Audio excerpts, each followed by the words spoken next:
All right. It's the Kevin and Jim show. I'm Jim. Kevin, pop in there. That makes me Kevin, I guess.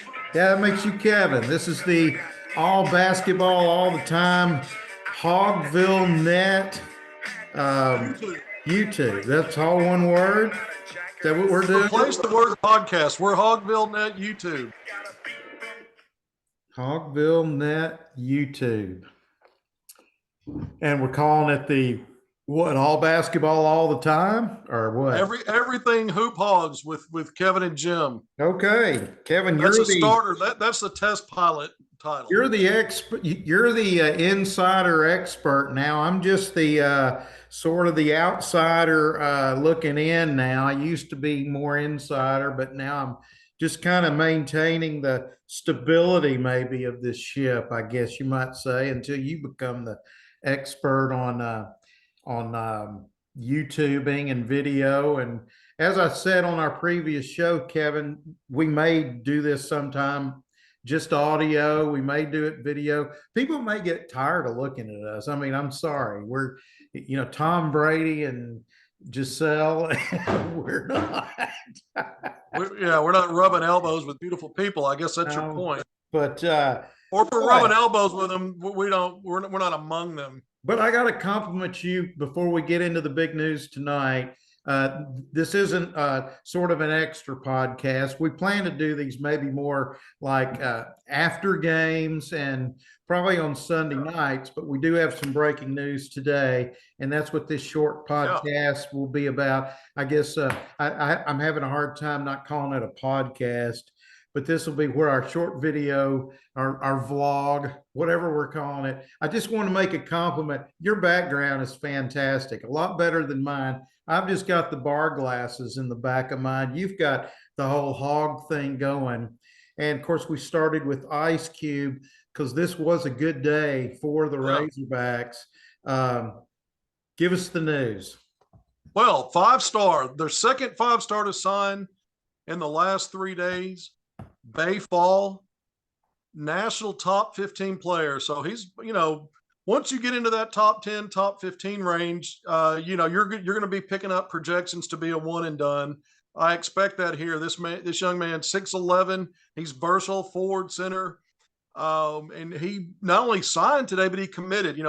Leighton Blocker, the 5-star from Little Rock, the 6'3" guard, signed on Saturday, but he'd been committed for a while. You go back to June, so fans knew he was going to be a Razorback. Baye, there was suspense, Jim, because you hear things. I've been saying for a while, I felt like Arkansas was the leader for him going back to July, but until the commitment announcement's made, and because we're in a short signing period, just a week long, it ends tomorrow. This was a dual commitment announcement and signing. So Arkansas now is going to walk away from this early signing period. High school players can't sign again until the spring. And so Arkansas comes out of this with 2 5-star, not only pledges, but signees. And if you look at getting 3 5-stars last year, it's unprecedented. 5 5-stars in the last 2 recruiting cycles. You had 3 McDonald's All-Americans among those 5-stars last year. I believe both of these players, Baye and Leighton Blocker, will likely be invited to be McDonald's All-Americans. And so this is a time right now where things are snowballing in a good way for the program because they're taking top-level recruiting and they're able to, come up with on-court results, back-to-back Elite Eights, back-to-back national top 10 final rankings. And so one thing helps the other. And I think when you land a guy like a Baye today, you've not only bookends with him and Blocker, but you've also sent a signal in the spring because Musselman, we know, is going to get in that transfer portal. And you've told these transfers, okay, Arkansas basketball continues to recruit at a high level. We're going to give a product that's going to allow you to not only develop if you come here, we got some 5-star guys waiting to help you get more exposure on the court because we're going to be a really good team. We're going to have a chance to get to Final Fours and play for a lot. We've shown you we can get to back-to-back Elite Eight. So I think the recruiting in of itself right now is big time, but I think it's big time for what it, sort of signals could happen to help Arkansas getting back in that portal because Musselman's a master at blending youth and veterans. We're going to see how much of a master he is with these 11 newcomers. Off to a 2-0 start, moved up to number 9 national ranking this week. So I think that's the first time in the regular season they've been ranked that high since 1995. So a lot of positive, big time trends in the program, and getting a Baye fall today was that next step. I guess we called it running back U for football back in the 2000s. Maybe it's 5-star U now for basketball in this decade. Maybe. They, not to harp on who they didn't get. We're always worried about, what we didn't get in the world a lot. They didn't get his teammate who did commit Diop. I forget his first name, but Hassan. he committed to Colorado, or actually, I guess he's signing with them. So he was a 4-star, I believe. But talk about the game that you've seen out of Baye Fall. And first of all, where is he originally from? They're attending a prep school in Denver, is the way I understand it. Where does Baye Fall originate, and how did Musselman land him? Senegal, arrived in the United States in 2018. I've been seeing him play in person since he was a freshman, because his Colorado Hawks spring and summer grassroots teams on the Adidas 3SSB circuit, the same outfit that the Arkansas Hogs play through Bill Ingram, who runs that here in Arkansas. And there's, this program has been invited in for Real Deal in the Rock, which is typically in the spring. COVID pushed it into the summer one year, and they didn't have it one year because of COVID. But so I've been able to see him play in the state of Arkansas in the past. I travel covering grassroots basketball. I've seen him play in South Carolina, in Atlanta. I've seen him everywhere. But here's a guy that, when I talk about his game, at 6'11", Jim, he's extremely quick, long strides, but a quick athlete, an end-to-end strider with speed. And so he, relative to guys his size and position in terms of height, he's got an edge there. And, blocker is also a plus athlete end to end. So they complement each other that way. And I think Fall, when I look at him as a guy that can get out of his area because of that quickness, to get out of his area to block shots or rebound. You hear about those special kind of athletes that can do those things. He's been a volume rebounder consistently. And I look at that, he's a walking double-double. So I look at that and I think, okay, the last guy I remember talking about at length who was bringing that quality of Fayetteville was Jalen Williams. And that, yeah, everything else aside, not knowing what he would be, I knew he would be a big-time rebounder, which he was. He basically averaged a double-double last year, parlayed that into coming out of school after 2 years. These are different kinds of players. I'm not making that comparison style-wise, but anytime you come in with the ability to be a volume rebounder, blocking shots, altering shots, Eric Musselman sets the table first at the defensive end. You're already kind of born on second or third base in this program. When you bring that in now, he's going to have to learn the nuances of the game. He's going to have to get stronger. Offensively, I love his footwork around the basket. He's got nice post moves, little drop step. He uses that length and that quickness off the floor to rise over defenders, and he's got a nice touch around the basket. He's developing his mid-range and face-up game, not only in terms of shooting, but putting the ball on the floor and using that quickness to get by bigger guys trying to guard him. So there's a lot going on here with Baye Fall in terms of what the strengths are, Jim. And he's a 5-star, so that kind of tells you the folks that are out there evaluating them, they're going to these events like I do, and the national guys have him up there for a reason. And I think this is, that's what I was going to ask you. Is he a future pro? This looks like a future pro to me. Is he a 5-star? I mean, you've seen him. You've seen him. Compare him to who you've seen come through here and other places. He does hit you as a real 5-star. Yeah, he does. And let me tell you some of the other things he did. The Pangos All-American Camp in early June, that's a who's who of the top players at different classes in the country. He made the top 30 All-Star game out there and was co-MVP of that. Then the prestigious MBPA Top 100 Camp on the East Coast, he participated in that, as did Blocker. Both of those players, by the way, were named among the top 10 players at that 100-player, a little more than 100 players event. Fall was the only player out there to average a double-double. They had a little playoff at the end of it, so they had like an NBA playoffs. But this is sponsored by the NBA's Players Association. So you have a lot of NBA folks involved with that camp. So everything he did outside of just playing his regular spring and summer team, when he went to these all-star events, he stood out. So yeah, I think he's backed up the fact that he's a 5-star, and I think that he's one of those guys. When you look at that length, height, size, you know he's going to add weight. The college is going to help him with that.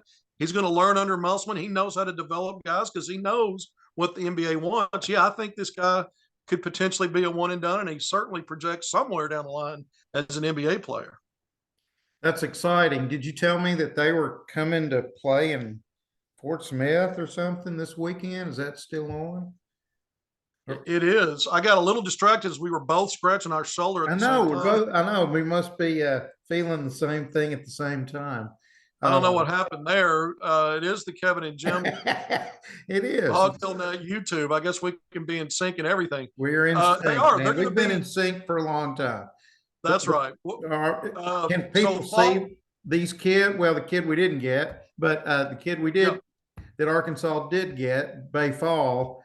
What team is this? Again, I'm at a loss. What's the name of the school? Yeah, Accelerated Schools. It's an independent school. It's fairly new. It's in Denver. Their guardian, Greg Willis, who's an Arkansas guy, that's going to be the tie-in why they're coming to Fort Smith this weekend. And we're going to talk more about that because you have the scoop on Greg Willis. When I was a 5-year-old, there's things you know about him as a basketball player. You reminded I've only me. heard about, but you reminded me of who he is. But everybody knows that Ron Brewer, right. Senior, was the star of the 30-0 Fort Smith Northside basketball team of 1973-74. Who went head-to-head against Marvin Delph in probably the most celebrated single high school game in the state's history. It was kind of like UCLA versus Houston in 1968, which was the most celebrated regular season college basketball game maybe of all time. But it drew. I've seen numbers anywhere from 8,000 to 10,000 people, which I'm not sure. That may be an exaggeration for the little Barton Coliseum, but actually Greg Willis was the center on that team. He's only like 6'3". It wasn't a real tall Northside team. They did win that overall state championship game against Conway. Still wish we played the overall, but that's beside the point. Conway was undefeated, 29-0, and Northside came out of that the champion standing with Ron Brewer, John Raybon, Wyatt Condart, son of the head coach Gail Condart, who concluded his incredible high school coaching career to move on to Westark, which is now the UA Fort Smith. But anyway, I'd forgotten about Greg Willis. I was at Pine Bluff High, and I'm a year behind those guys, but I'd forgotten about Greg Willis till you mentioned him today, and then it all came together, And so you don't hear enough about those other guys. Yeah, Brewer was great, no doubt. I mean, we know what Ron Brewer was, but those other guys, what a team that was. Pine Bluff, the Zebras used to give Northside fits in Pine Bluff. We knocked them off several times when they were number one. And in my junior year, we were mostly a junior team. We had a couple of good seniors, but we were mostly juniors, and really thought we were going to be the ones to knock them off. It was late in the season, regular season, and man, I think they beat us maybe 53-49 or something. It was a really tight game that came down to a turnover on a wing pass that Raybon stole, and of course Brewer just didn't let them lose. He was just like he pretty much did most of the time with Arkansas. He could score 10 one night or 36, whatever Northside needed, and I don't think he had a super offensive game. He didn't need to that night. Other guys stepped up. I'm excited for you to interview and talk to Greg Willis. I'd like to hear more. I'd like to hear him talk about that team. We've always heard Ron Brewer talk about it, but what a basketball team and what a connection. Back to where we are. Baye Fall plays for the guy. This is amazing. What a connection. Yeah, well, it's not just plays for him. That's their guardian. It's his guardian. Oh, okay.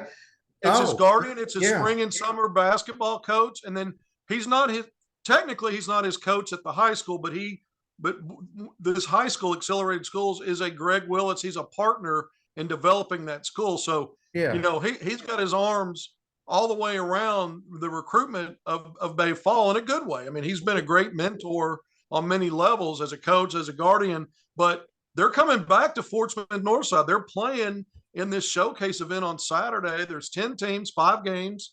It's at Fort Smith Northside's new gymnasium. So it's, it's a new gym that they're going to get, or not, excuse me, gym. It's an arena. Right. So it's going to be a 25,000 seat, 2,500 seat arena. They built really in between the stadium and the old Condart gym they had there, the little kind of more of a cracker box gym they always play. I've been in there a couple of times already for some Isaiah Joe off-season workouts. Oh yeah, beautiful facility. There's a video room that Isaiah Joe helped fund for them to put that in, and so it's a really cool arena. Wow. But this is going to be a really good event because it's a chance for Arkansas fans in Northwest Arkansas and West Arkansas. It's not a far drive from Little Rock. Go up and see Baye Fall play this Saturday. They play? What time will the Denver team play? So there's 5 games. They're the matinee. They're the nightcap. They're the grand finale, and they play at 8:00 against Link Academy, loaded with future college stars out of Missouri. That's where Jordan Walsh played in their first season last year. The 5-star that came to Arkansas is now a freshman. So that should be a good matchup and a good test for that team, for Baye Fall and his team. You're saying if the Ole Miss game gets out of hand, just leave that and come on down to Fort Smith? I know what all's at stake out there. I know what else is going on at that time. I'm just a basketball. I know you need to be at that basketball game. Too. I'll keep you posted on football. That's going to be great. I would love to see this kid. I was asked to fill in. I was asked to fill in and write an AP story for the Razorback Ole Miss football game, and I'm going to be covering basketball. So I'm going to have to. Hey, you can send them my way because I am going to be there now for Channel 11. So for THV and the Hog Zone. So the Hog Zone, baby. Yes. Okay, so AP needs a fallback. If they need a Malik Hornsby to fill in for, KJ, KM, KMac not being there. By the way, not only is this HogvilleNET YouTube, I need to thank my sponsor. I've had a sponsor for over a month now. I haven't talked about them with audio. It's always been on my tweets and part of my articles, but Parkway Automotive is a here in Central Arkansas and Little Rock, been around for many, many years. And my vehicles are serviced there when I need repairs, anything I need. They take great care of me and my family. I don't just shill for anybody. I have a relationship with these folks. Good. They do an outstanding job, and you hear about places that care in customer service. I've never seen anything like it. They really go all out, and they do a great job. And that's how I like to be treated. That's how I want to treat others. And so it's a great partnership, and I'm glad to have them as a sponsor. And now we can move on and talk more about Greg Willis. And you know what? When they come into the state gym, you need to scoot down the hill from the football game, and let's see if we can corner him with our 2 long-winded selves and get him in a coffee shop and talk about the old days. That'd be wonderful. I'd love to try to, hear his version of that 13-0 team. But there's another time and a place for us to go on and on about this, and not just talking about recruiting. But my dad took me and my brother to that game. So we were 3 of the 8,000 to 10,000 people. And that was before they'd done anything to Barton Coliseum. It was still the Cow Palace, it was a rodeo arena, and they put a basketball court in the middle of it. It didn't even have the fancy side, the little stands that they put up at the Razorback games for people to be close to the court. I don't know how they even estimate that there was 10,000 there. I don't know how they could have they certainly didn't have the seats for it, but also in the ends, they didn't have chairs. Anyway, it was sit on your butt bleachers. And it was kind of the game that brought Arkansas, because of the two future triplets, it brought Arkansas. It really carried over. It carried over into what would be the Razorbacks under Eddie Sutton in the next few years, and those two guys being two of the three triplets. I know you talked to Sidney Moncrief, and he was at that game. He was. I want to talk about that for a minute. You do what? I want to talk about that for a minute. Okay, talk about it.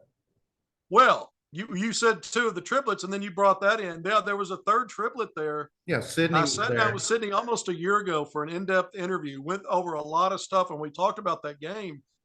And he said, Kevin, I kind of hid. I sat up as high as I could. I got out of the way of everything. He was a junior. And he told me, he goes, when I watched that game, he said it made him realize that there was a lot more he needed to do to be the kind of player he wanted to be and to be on the level of a Ron Brewer and a Marvin Delph. So he used that as an opportunity, not only to be a part of that exciting game and a big time game that may be the most important basketball game, and that's his sport, but he reflected and looked at himself and thought, it almost came across like he didn't think he was worthy of those two guys in that moment, and it motivated it's interesting him. he would see himself that way. We thought Sidney was coming on pretty strong as a junior from our point of view in Pine Bluff, and Hall actually probably came the closest of anybody that year in knocking Northside off. They got beat. I think Brewer hit a late shot against them to beat them by 2 points at Hall's little tiny gymnasium down here. But Sidney was only about 6'2.5", 6'3".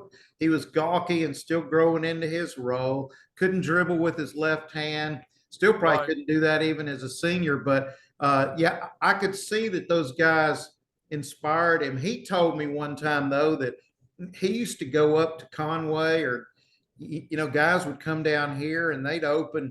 Parkview was opening their gym even back then, and they'd have slam bang brawl games. Just there were no fouls called in those things. But yeah, he was there.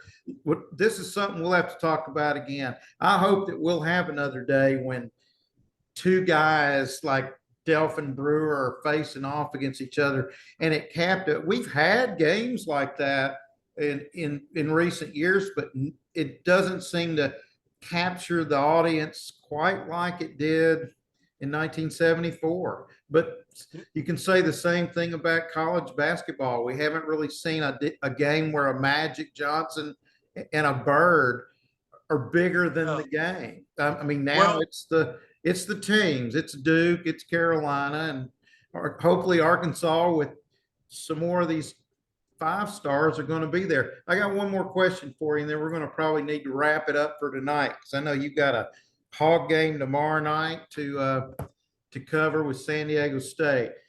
But last year in the spring, Arkansas added another 5-star in Anthony Black. Do you see any other 5 stars out there that they're still in on that haven't signed? I know tomorrow wraps up this signing period. What do you see on the horizon? That's a great question, because that's how Arkansas did get Anthony Black. They rode that out and it turned their way. So you never close off to that. And that's what I talked about earlier on Drive Time Sports. I'm glad you brought it up, because I didn't think about it. Now I just talked about it.